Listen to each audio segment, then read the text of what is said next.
नमस्कार दोस्तों, ये मेरे पास में जो ड्रिंक के प्रोडक्ट हैं, दैट मीन्स पाइनएप्पल हुआ,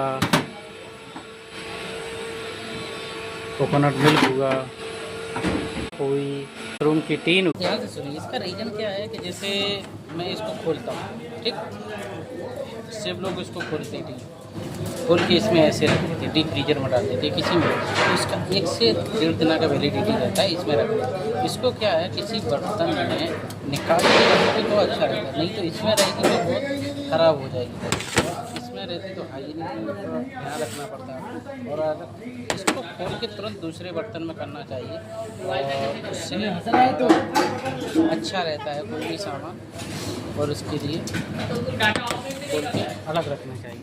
जय हिंद, जय भारत। मेरा वीडियो कैसा लगा हो, इनके प्रोडक्ट के बारे में आप शेयर करके बताना। सिर्फ लोगों की टीम है, आप बताइए कैसा लगा मेरा वीडियो। जय हिंद।